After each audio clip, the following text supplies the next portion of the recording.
You know, over the years, Book Talk has given us a lot of things. I don't know what exactly, but at the very least, Book Talk has given us the rise of Colleen Hoover. Colleen Hoover's actually been writing books since like 2012, but the last 5 years or so, like the worst people you know have given her just unfathomable level of power. Book Talk. If beige carpets were people. So a few months ago, I did a video about Regretting You, one of the most generic rom-com family dramedies I've ever seen. And trust me, I've seen a lot. If you're new here, let me just inform you that I love rom-coms and romance movies, even the bad ones, okay? I mean, give me the entire Hallmark Channel catalog and I'm set for life. That being said, just a few weeks ago, we got Reminders of Him, the latest in the series of movies based on books that remind us all that the open democratization of writing that the internet has given us might not be a good thing. But what do you say we check it out? Come along, kids. Let's take a walk.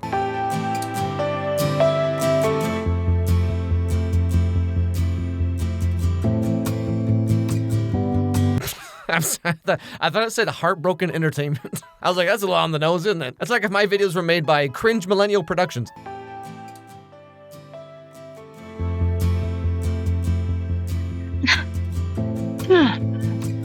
Dear Scotty, so I'm out early for good behavior and... So this is our main character, Kenna. Kenna has just gotten out of prison after like 6 years or so and is making her way back to like her hometown. I don't know if it's her hometown exactly, but it's like where she used to live. Throughout the movie, she's writing these letters to someone named Scotty, who we can gather from context clues is dead. And here I am, stealing this.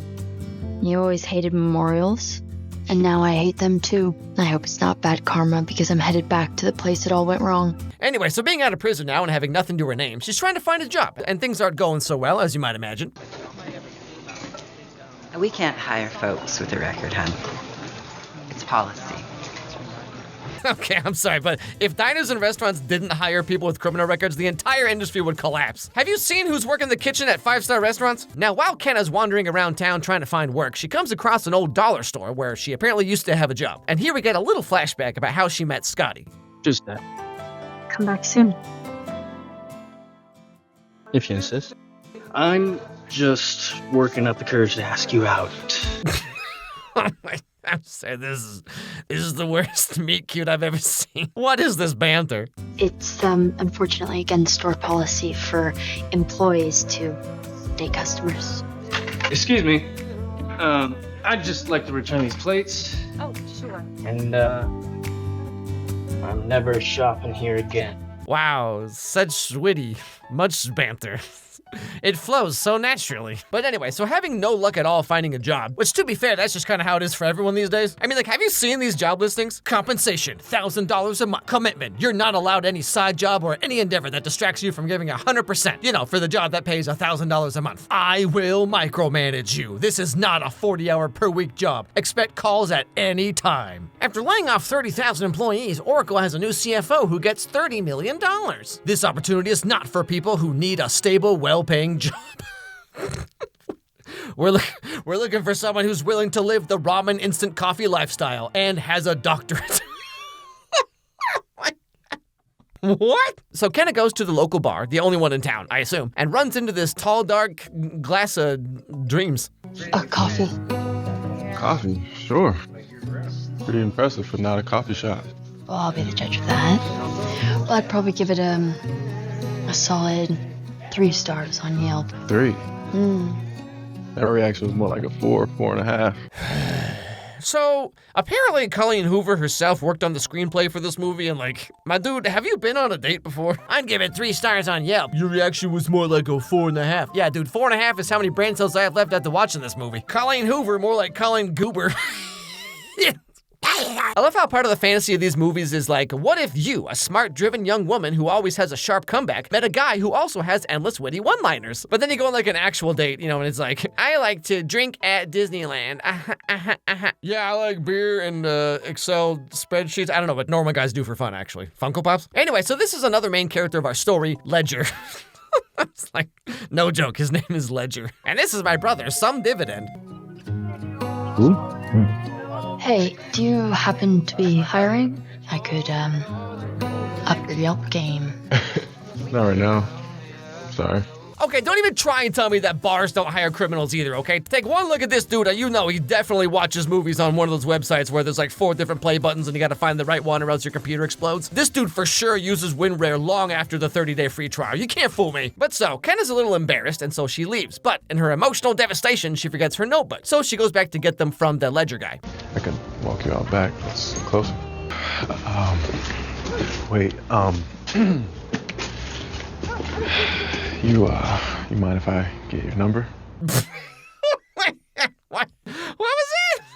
How does this racially ambiguous dreamboat with 8% body fat have less game than me? Hey, you wanna see my Yu-Gi-Oh cards? But you see, being fresh out of prison, Kenna doesn't have like a phone or anything. Great highlights though. I mean, freshly dyed roots, glad you kept up with those in the clink. So Kenna does finally end up getting a job at the local supermarket because she runs into the assistant manager in the bathroom and they both kind of like trauma bond for a little bit. Rear-ended someone and I don't have insurance. What's your trauma? Well, I can't get a job because I just got out of prison. Really? Yep.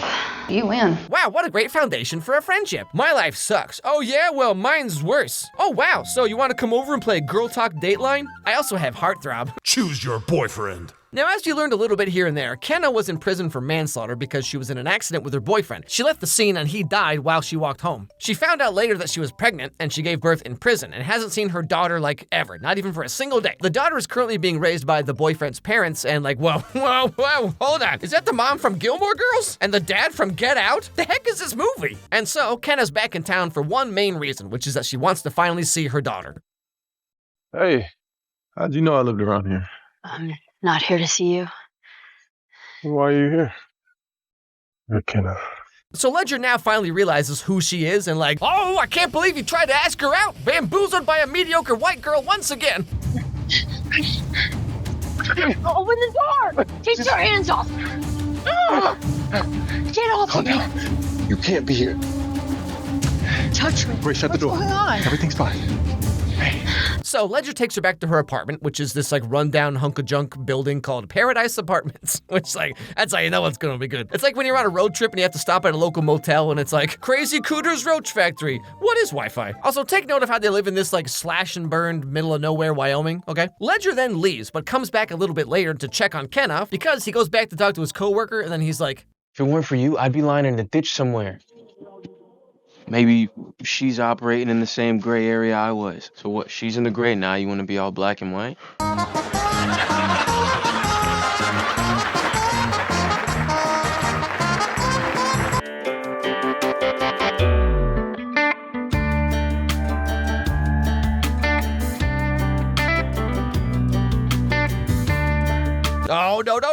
oh, no, Ledger, no. See, you got small town syndrome going on, okay? Like the same thing happened to me. I went to high school with a bunch of Iowa 8s, and then I took one step outside the bubble and was like, oh, my barometer's way off. But so somehow, despite him thinking that Kenna killed his friend and then went to prison and now has come back to kidnap her own daughter back, and he starts giving her one of them looks like me every time I see the tiramisu at the family potluck, you know what I'm saying? I mean, Timu Kiera Knightley. Just what I've been looking for. Anyway, so later on, Kenna's working her job.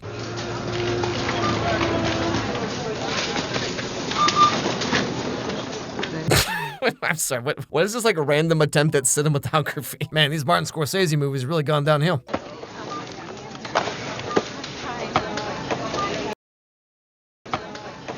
Oh, super. Did they just put a commercial in the middle of this movie? You know, it's funny when girls are like, why do guys think we sit around talking about boys and periods all day? And then this movie is exactly that. Anyway, so after some more kind of back and forth where like Kenna keeps trying to see her daughter, but Ledger keeps trying to stop her because like everyone's under the impression that she killed Scotty and then like ran away from it, right? Working.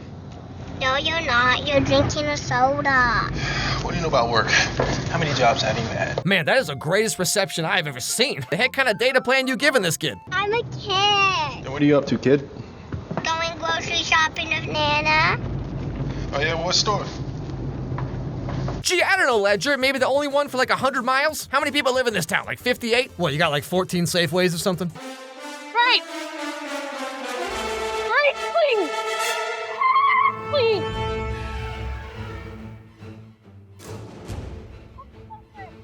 Why did you do that? Why the hell did you do that? You see, the issue is that Ledger told the parents that Kenna's back in town, and everyone's scared of Kenna's daughter finding out about her mom, even though, like, she's 5 and has no idea about what's going on, you know? I never got to hold her.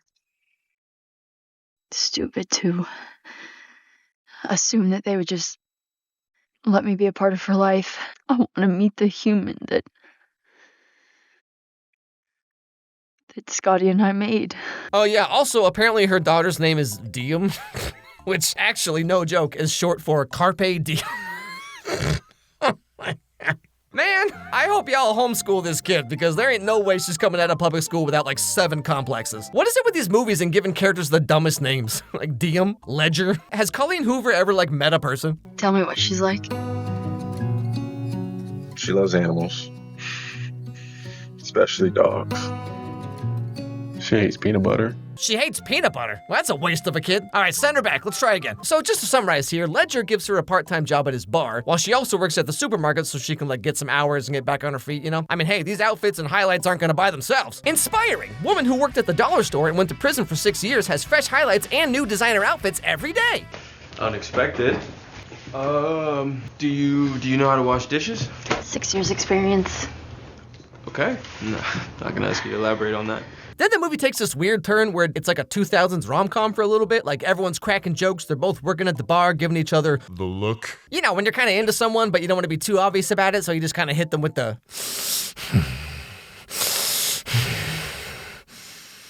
Can I show you my favorite episode of Rick and Morty? I want to show you something.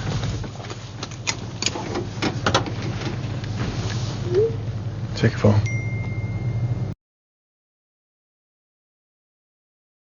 Yeah, so you want to make out? And so, of course, one thing leads to another, and you'll never guess what happens. Tomorrow feels like sunlight spilling through the blind. It tastes like apples. What? My dude, what? Well, you taste like Taki's Fuego. Oh, thanks. And so they start doing the Devil's Tango. And we find out all kinds of interesting little factoids about Ledger, like he was Scotty's best friend when they were kids, and he left town to join the NFL, but then he got hurt and had to quit, so then he moved back to take care of Diem since neither Scotty nor Kenna were there. That is Ledger's ex-fiance. They broke up about a year ago. She wanted to be the only girl in his life. She was jealous of Diem. Diem is like his pseudo-niece. It's hard to explain. Let's see, he also has the world's most obnoxious arm tattoo. I mean, look at this thing. It just keeps on going. Ladies, don't you hate it when you finally get your 6'3" racially ambiguous dream guy, only to find out he has the entire script of Shrek 2 tattooed on his arm? I knew he was too good to be true. Also, Ledger's building a giant house in the middle of nowhere, which like, okay. So, remember back when I told you that like, this is where they live? Where the heck is this? This has been my dream for a long time. Then I think about not seeing Diem every day. She'd prefer you closer to her, knowing that you're in her life every day. It's comforting to me. But so, after philandering around with each other for a while, Ledger finally decides to ask her about the night Scotty died. Can you tell me what happened that night? I need to know. I'll read it to you. I love how they wait until they've smashed like 8 times to finally be like, hey, so remember when you killed my best friend? That was crazy. Whoa, dude, you're banging the girl who murdered your friend? What murder? But if I had known that I was pregnant, I would have never pled guilty.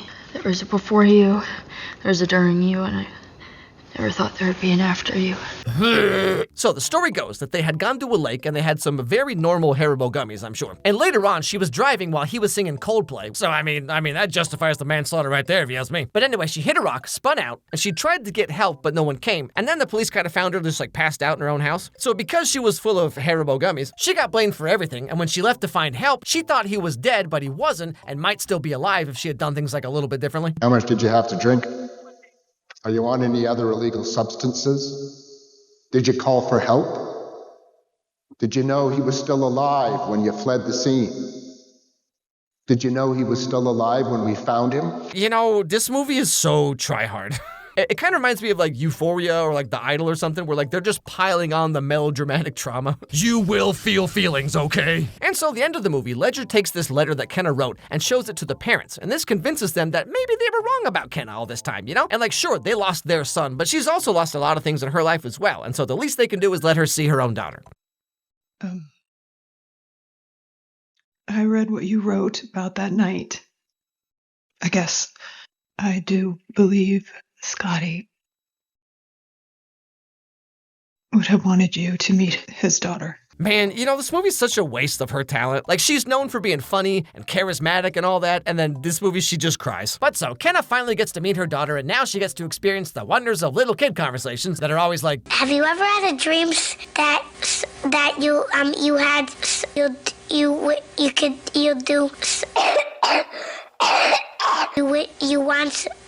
you could do so you want. You know, I used to know your daddy. I was his girlfriend. I didn't know my daddy had a girlfriend. Yeah, I loved him very much. Then why did you murder him in cold blood, Kenna? What do you want? Can I'd like a purple one, please. I'm gonna get you a piece of toast. Thank you. I forgot your name. yeah, you also forgot to bring that toast. The heck kind of diner is this? And so, thusly, although it's not perfect, now they are a family or something, I guess, or whatever. The ending of the book is even weirder because, like, she gets pregnant with Ledger's kid and they name him Scotty. like, hey, so what if we named their kid after my ex-boyfriend that I killed? But so, yeah, you know, it's a Colleen Hoover movie. As in, the entire crux of the story rests on everyone kind of being stupid and immature. Like, Kenna never tries to clear her own name, and like, no one asks her about her side of the story until the very end of the movie. This movie should have been like 15 minutes. It's the same with Regretting You, where it's like everyone refuses to just have one single, slightly uncomfortable adult conversation, and instead they have to spend like an hour and 45 minutes making pouty lips at the camera. But I mean, there's clearly a market for this kind of thing, so what do I know?